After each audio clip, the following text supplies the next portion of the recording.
The next day, after breakfast in the main hall, young Guo saw Guofu beckoning to him from the courtyard. He could see the Wu brothers peeking out from the side, and a small smile played on his lips as he walked over to her.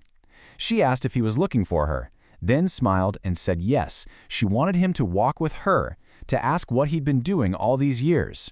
Young Guo let out a long, quiet sigh. It was a story far too long to tell, and one he could never possibly share with her. They walked side by side out the main gate, and when he turned his head, he saw the Wu brothers following from a distance. Guofu had already noticed but pretended not to see, just continuing with her questions. Suddenly, a long neigh echoed through the air, and a horse with a matted coat and a bony frame galloped over, rubbing against young Guo affectionately. Seeing this forlorn creature, the Wu brothers just couldn't help but burst into laughter. Wu Shuwen joked about the fine steed, while Wu Dunru added that it must be a priceless gem. Guofu looked from young Guo to the ugly horse, seeing that both were equally dirty and weary, and she, too, let out a small laugh. As the four of them walked on, Guofu suddenly pointed to the west. "Look," she whispered, a hint of mischief in her voice. "My mother is teaching the staff technique again." Yang Guo turned and saw Huang Rong and an old beggar walking toward a mountain hollow, each of them carrying a green staff. Wu Shuwen remarked that Elder Lu must be quite slow, still learning the dog-beating staff technique after so much time. Upon hearing those words, Yang Guo's heart skipped a beat, but his face showed nothing. With a conspiratorial smile, Guofu said she had an idea. She suggested they go and secretly watch, to see what this legendary technique truly looked like. Wu Shuwen clapped his hands in approval. Wu Dunru, though, hesitated, worried they'd be scolded if they were discovered. Guofu chided him for his timidity, and with a little more prodding, he finally agreed. You see, the three of them had long been fascinated by the dog-beating staff technique. They'd heard its name spoken in these reverent tones, but had never actually seen it. Guo Jing had once told them how Huang Rong used it to defeat countless heroes and win the position of chief. Guofu had explained that her mother called it the most formidable of all weapon skills in the world. But, she had lamented, it was not passed on to outsiders, only to the chief of the Beggars clan. Her mother had only held the title in name for years, and once Elder Lu finally learned the technique, she would formally pass the position on to him. After sending the Wu brothers ahead to find a hiding spot, Guofu turned to young Guo. She looked at the backs of the departing brothers, and then suddenly let out this soft, troubled sigh. Young Guo asked her why she sighed. She just replied that her heart was troubled and that he wouldn't understand. He saw her rosy cheeks and slightly furrowed brow. She was a stunningly beautiful girl. A thought stirred in his heart. He told her then that he knew why she was troubled. She laughed, finding it strange that he would possibly know. He said that if he guessed correctly, she couldn't deny it. And then he stated, in a quiet, confident voice, that the two Wu brothers both liked her, both tried to please her, and that she found it hard to choose between them. Hearing her secret thoughts spoken aloud, Guofu's heart began to pound in her chest. It was a truth that everyone knew, but no one had ever dared to speak it. A flush rose to her cheeks. Yang Guo continued, accurately describing her conflicted thoughts. Big Brother Wu was steady and cultured, while Little Brother Wu was charming with his words. For just daily fun, Wu Shuwen was more compatible, but for serious matters, Wu Dunru was far more reliable. Caught in this dilemma, with no one to confide in, she couldn't help but ask Yang Guo for his opinion. He just teased her in response, saying that if either of them were truly good, what hope would he have? Annoyed by his teasing, Guofu ran ahead, but she came back for him, persuading him to stay for the great heroic feast. They hurried on to the place where Huang Rong taught. From the dense leaves of a tall tree, the Wu brothers were looking around. Guofu leaped into the branches and extended a hand to pull Yang Guo up. They all settled in quietly amidst the dappled sunlight filtering through the canopy. Wu Shiwen pointed and whispered that Elder Lu was practicing there, while their master and mistress had walked off to talk. And just then they heard footsteps below. Guo Jing and Huang Rong walked closer, side by side, their voices drifting up through the leaves. The four youths held their breath, their hearts pounding in the sudden silence. They heard Guo Jing say that their daughter's marriage was not something to be taken lightly, but that Yang Guo was still young. Then came Huang Rong's reply. Her words struck all four listeners like a bolt of lightning. She said she understood Guo Jing's concern for the friendship between their families. But, she continued, the boy Yang Guo was extremely cunning, and the more she looked at him, the more he resembled his father. Then she asked, in a low, troubled voice, "How can I feel at ease betrothing Fuer to him? Up in the tree, the four of them were utterly astonished, their world tilting on its axis. Guojing reasoned that Yang Guo's father had tragically fallen in with the wrong people. Huang Rong sighed in agreement. Guojing then praised Yang Guo's intelligence, expressing his wish to teach the boy all of his skills. But Huang Rong voiced her fear that this very intelligence might be his undoing. That was why she had only taught him to read, not martial arts, hoping he would grow into a righteous man. Guojing countered, asking if it would be fair to their daughter to be married to a physically weak scholar. Would she respect such a husband? He thought it was unlikely they would live in harmony. Huang Rong then shifted the topic, saying that even setting Yang Guo aside, the issue of the Wu brothers remained a difficult one to resolve. After Guojing left, Huang Rong finished her lesson. Then, with her eyes closed, she called out telling Guo Fu, the Wu brothers, and Yang Guo to all come down. The four were shocked, realizing she had known all along. Guo Fu jumped down and playfully challenged her mother to demonstrate the technique's true power. Huang Rong smiled a knowing smile. She took the staff and with a simple flick, effortlessly tripped Guo Fu. Guo Fu then had the Wu brothers link arms with her, declaring that only her father could move them now.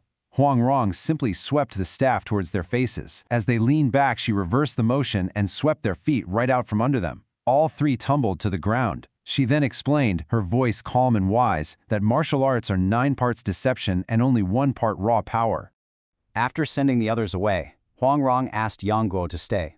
In a soft, gentle voice, she admitted that there were many things about him she didn't understand. She recalled her own strange temperament when she was young. She explained that her intention in not teaching him martial arts was for his own good, but she knew it had caused him so much suffering. She promised that from now on, she would treat him well and teach him all of her skills. Yang Guo had never heard Huang Rong speak with such sincerity. Seeing the compassion in her eyes, a warmth surged through him, and he couldn't help but cry out, tears filling his eyes. As they sat, Guo Fu came running, asking her mother to guess who had arrived. Huang Rong smiled. Then a thought struck her, and she exclaimed happily that it must be the Wu brothers' martial uncles. Guo Fu was amazed. Huang Rong explained that it was simple. The Wu brothers never left Guo Fu's side, so they must have left for their relatives. Yang Guo, who had always prided himself on his cleverness, was just in awe of her sharp intellect. Huang Rong then congratulated Guo Fu on the chance to learn another superior martial art. Guo Fu asked what it was, and with a jolt of understanding, Yang Guo blurted out its legendary name, One Young Finger. After lunch, the beggars' clan gathered in the woods. Huang Rong formally passed the dog-beating staff, the symbol of leadership, to Lu Yuzhao. The ceremony concluded, but just as Yang Guo was about to announce the news of Hong Qigong's death, an old beggar proclaimed he had a message from the old chief. The crowd erupted in cheers. The beggar reported that Hong Qigong had given a command. With the Mongol invasion looming, all clan members must resist the enemy to the death. The mood shifted from celebratory to solemn, a quiet determination settling over the assembly. That evening, at the grand feast, Guo Fu was annoyed to see Yang Guo seated in a place of honor, so she prodded Wu Shuwen to do something. Fresh from learning the basics of the one yang finger, he approached Yang Guo and, under the pretense of a toast, jabbed a finger at his pressure point. But Yang Guo was prepared. He secretly reversed the flow of his meridians, shifting the point's location. The strike had no effect. Puzzled, Wu Shuwen returned to his seat.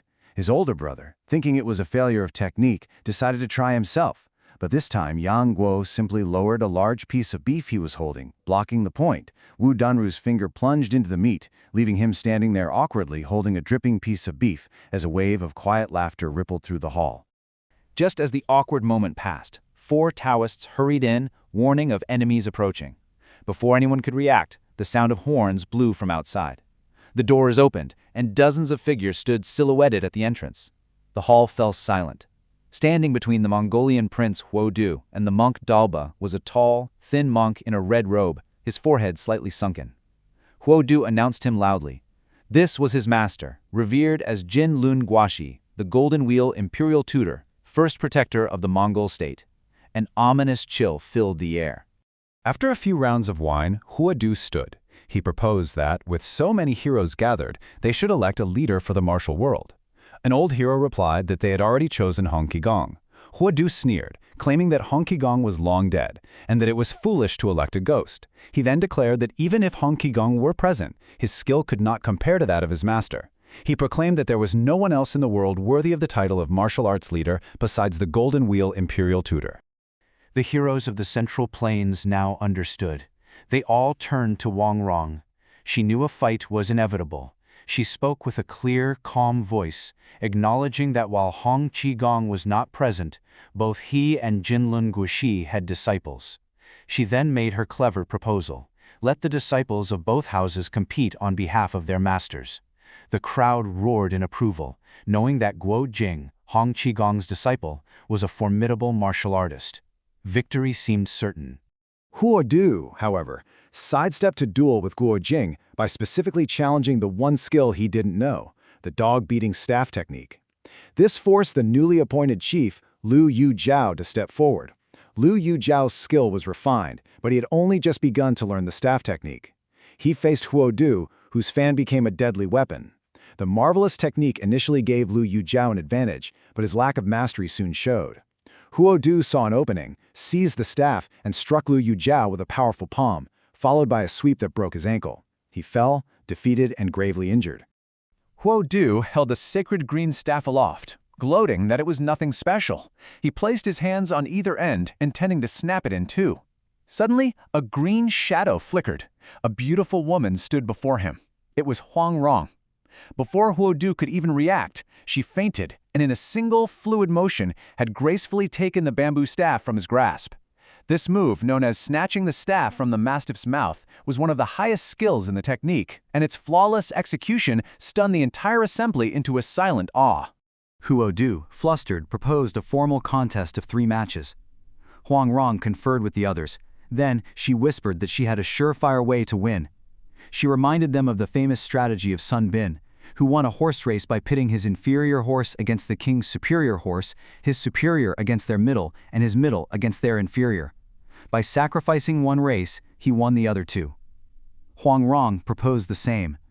Their strong fighter against the Mongolians' weakest, their strongest against the middle fighter, and their middle against the strongest. By securing the first 2 victories, the 3rd match would be unnecessary. Zhu Ziliu, a scholar, stepped forward for the first match, holding a writing brush. The duel began. His movements were elegant and precise, his every move following a strict form, much like the measured strokes of regular script calligraphy. His technique mirrored the famous Fang Xuanling stele, a masterpiece known for its graceful yet powerful composition. Huo Du, having studied Chinese culture, actually recognized the form and was able to maintain a solid defense against this artistic assault. Seeing his opponent recognize the style, Zhu Ziliu called out for him to be careful as the cursive script was coming. He tossed his hat to the ground and began to move wildly, his sleeves flying. His attacks became frenzied and unpredictable, like a dragon in motion. Huang Rong called out, offering him 3 cups of wine. With her flicking finger divine skill, she sent them flying to him, which he drank without missing a single beat. His movements became even more ferocious, embodying the wild, untamed style of the self-statement post by the sage of cursive script, Zhang Su. Just as the duel reached its climax, a young woman in white appeared at the entrance. She just stood there, her eyes slowly scanning the crowd, and the attention of every single hero in the hall turned from the fight to her.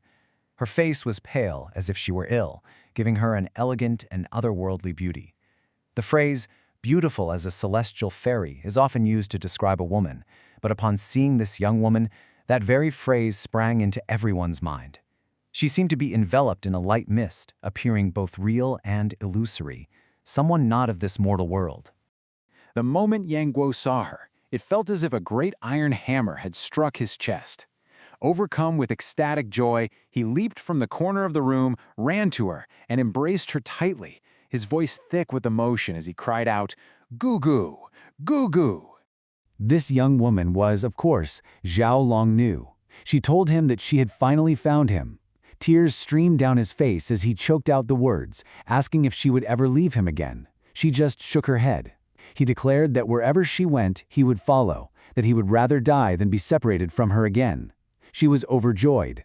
In the hall crowded with 1,000 people, the 2 of them spoke as if no one else existed, lost in a world completely of their own. She held his hand, realizing that his feelings for her were deep and true, a profound comfort after all of her doubts. After leaving him, she had returned to the ancient tomb, but found she could no longer maintain the tranquility she once had. Every moment was filled with memories of him. Unable to bear it, she left to find him. Unfamiliar with the world, she would ask strangers if they had seen young Guo. Her celestial beauty and innocent nature meant that no one gave her any trouble. Hearing talk of a great heroic feast, she thought he might be there, and so she made her way to the Lu family manor and into the center of a storm that was about to break.